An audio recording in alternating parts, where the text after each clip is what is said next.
Halo Metrofans. Pernahkah Anda minimal sekali dalam hidup Anda mengalami keluhan nyeri pinggang atau nyeri punggung bawah atau hal yang kita kenal dengan low back pain? As Neurodok MNC kali ini kita akan membahas mengenai manajemen dan operatif pada low back pain.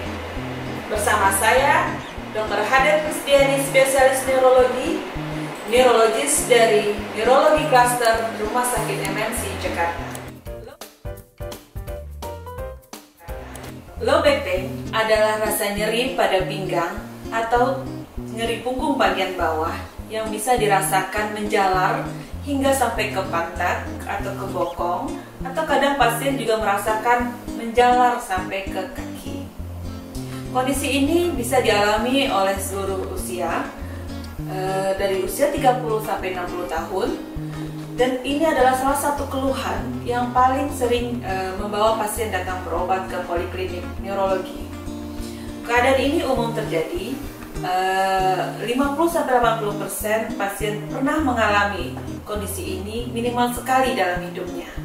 Tulang belakang manusia terdiri dari 33 struktur tulang belakang. Di antara ruas tulang belakang ada suatu diskus atau cakram yang berisikan jaringan bantalan otot. Nah, jaringan bantalan ini kita kenal dengan istilah nucleus pulposus. Jaringan ini memiliki suatu cincin yang dinamakan anular dari nucleus pulposus. Jaringan tulang belakang kita ada bagian yang kita sebut sendi dan otot. Sendi ini kita kenal dengan istilah facet joint, dan otot juga terdiri dari struktur otot yang akan menjaga hubungan antara tulang belakang bagian atas dan sampai bawah. Selain itu juga ada pengikatnya, yaitu disebut ligamen. Jadi di antara seluruh struktur tulang yang disebutkan tadi bisa mengakibatkan rasa nyeri pada low back pain kita. Gejala klinis yang harus diwaspadai adalah apabila gejala nyeri makin memberat atau mengganggu aktivitas Anda sehari-hari. Kedua, apabila disertai dengan keluhan retensi urin, artinya keluhan pada buang air kecil, ataupun merasakan keluhan pada buang air besar. Begitu juga ada area di mana di daerah anus maupun di daerah genitalia Anda terasa kesemutan. Pemeriksaan yang dilakukan apabila keluhan ini menetap secara akut sampai hitungan 6 minggu, biasanya dokter akan merekomendasikan Anda untuk terus melakukan pemeriksaan tambahan, yaitu pemeriksaan neuroimaging. Neuroimaging yang dilakukan dapat berupa X-ray atau foto polos dari tulang belakang ataupun MRI, karena MRI dapat melihat jaringan otot dan tulang lebih detail, dan sehingga kita dapat menemukan penyebab dari keluhan nyeri pinggang Anda.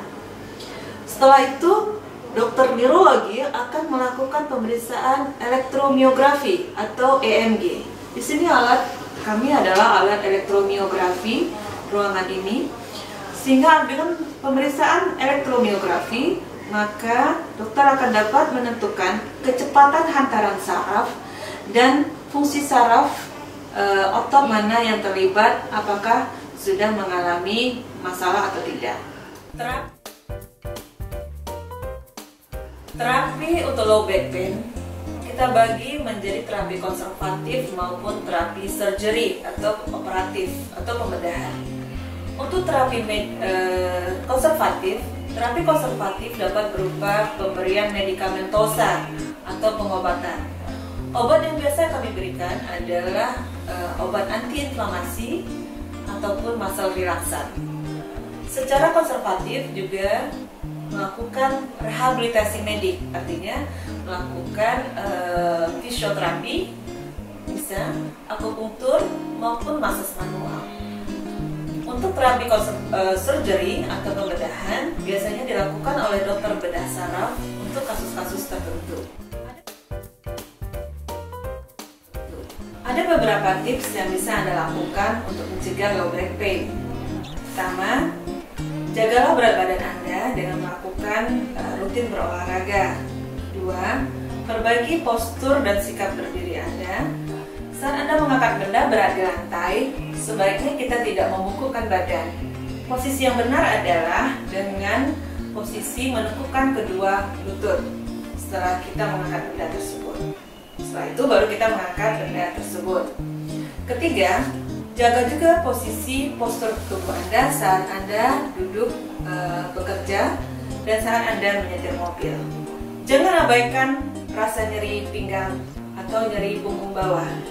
Segera konsultasikan keluhan Anda ke dokter spesialis neurologi. Jaga terus kesehatan Anda, Metro Friends. Salam sehat. Pada low back pain itu memang ada indikasi 3. Satu, sudah diobatin dengan obat fisioterapi, sakitnya nggak hilang-hilang, lama-lama tambah hebat. 2, bila ada gangguan fungsi, nggak bisa kencing, nggak bisa BAB, gangguan ereksi. Dan ketiga, ada kelumpuhan, jadi pincang, tungkanya nggak bisa diangkat, macam-macam. Pokoknya ada kelumpuhan pada otot. 3 itu adalah indikasi untuk melakukan tindakan operasi. Kalau masih sakit doang, masih pada tempatnya untuk obat-obatan dulu sudah. Ya, jadi terapi operatif atau tindakan itu mulai dari yang paling ringan. Ada yang berupa suntikan, tapi sebetulnya bukan suntikan murni, jadi berupa suntikan. Contohnya adalah percutaneous lumbal disc decompression atau percutaneous epidural neuroplasty atau percutaneous lumbal discectomy. Ada yang memakai endoskopi, ada yang tidak, memakai guiding atau navigasi dengan X-ray saja. Kemudian di atasnya lagi adalah minimal invasive surgery, memakai endoskopi atau memakai microsurgery untuk di daerah lumbal. Paling sering yang dikerjakan yaitu microdiscectomy. Kemudian ada bermacam-macam yang tulang punggungnya di samping perlu diambil penyebabnya, juga terjadi ketidakstabilan. Karena itu perlu dilakukan di samping dekompresi, menghilangkan tekanan pada syaraf yang terjepit, tapi juga untuk menjaga stability daripada tulang punggungnya. Ada macam-macam juga, ada namanya TLIF, transpedicular lumbal fusion, ada yang memakai pedicular screw, TLIF, posterior lumbal interbody fusion, macam-macam. Dan pada prinsipnya mulai dari yang paling ringan sampai yang paling berat itu namanya operasi, walaupun ada yang minimal invasi, ada yang katanya berupa suntikan saja gitu. Tapi ada juga yang suntikan betulan, contohnya facet block, cuma dimasukkan obat saja, atau medial branch block atau foraminal block, itu memang suntikan betul, memasukkan campuran obat-obat golongan lidocain, biasanya diberikan sedikit dengan obat untuk melepaskan perlengketan hyaluronidase, dan kadang-kadang diberikan steroid.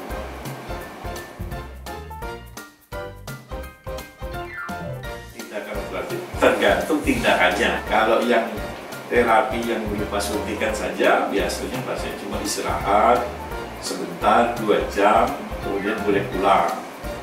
Kalau yang berupa operasi, contohnya PLDD atau percutaneous lumbal disc decompression, itu juga istirahat 3-4 jam, boleh pulang dalam hari yang sama. Pasien boleh melakukan aktivitas rutin tapi pakai konsep lumbar support. Tapi kalau yang operasinya lebih besar, contohnya PLED, jadi pakai endoskopik lumbar disektomi, biasanya 1-2 hari di rumah sakit baru pulang. Dia tiduran paling tidak 6 jam, besoknya bangun, latihan duduk, jalan, pakai konsep, baru boleh pulang. Kalau yang operasinya lebih besar, contohnya pasang plate and screw untuk stabilisasi, biasanya 4-5 hari sampai seminggu baru boleh pulang. Dan dilakukan adaptasi, duduk, berdiri, dan jalan, dibantu dengan fisioterapis. Bagaimana Metro Friends? Tentu permasalahan low back pain merupakan masalah keseharian kita, bukan? Ayo segera periksakan diri Anda ke dokter apabila mengalami keluhan ini. Jangan lupa untuk selalu menjaga kesehatan Anda dengan melakukan pola hidup yang sehat.